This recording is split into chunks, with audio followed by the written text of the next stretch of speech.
भी आजकल हो गए हैं स्टार टीचर्स, यूट्यूब वाले स्टार टीचर्स, जिनको कुछ जानना ना कौड़ी, कभी ब्लैक बोर्ड लेकर कुछ एक्सप्लेनर बनाते हैं, खाली व्यूज बटोरते हैं, उटपटांग ग्रैब्स लिखते हैं और उसके बाद से अपने आप को इतना महारथी समझने लगते हैं कि कुछ लोग उनको फॉलो करने। अरे अंजना ओम कश्यप जी, आपको ये बात क्यों नहीं समझ में आ रही है कि जिनके खुद के घर शीशे के बने हों वो दूसरों के घरों पे पत्थर नहीं फेंका करते हैं।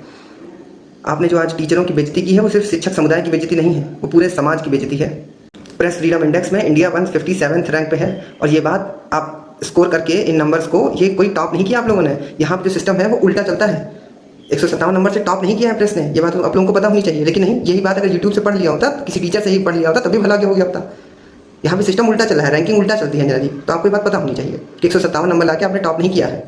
और जो आप यूट्यूब के टीचर्स को कह रही हैं कि वो प्लकार्ड्स बनाते हैं, कुछ भी लिख देते हैं, अनाप शनाप बोलते हैं, कुछ लोग उनके फॉलोअर्स हो जाते हैं, तो उन फॉलोअर्स की ही बदौलत आज इस देश की इकोनॉमी चल रही है, समझ लीजिए। छात्रों को ही तो बेवकूफ़ बना रही है सरकार, और क्या कर रही है।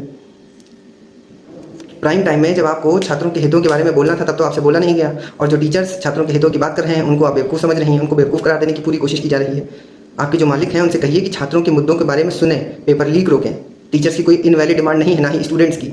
हम लोग सिर्फ इतना ही डिमांड कर रहे हैं कि paper fair and fine selection हो, बस फेयर कंपटीशन हो। सीबीएसई की हालत कर दी है और आप इस तरीके से इन लोगों को डिफेंड कर रही हैं। शर्म आनी चाहिए इस मीडिया को।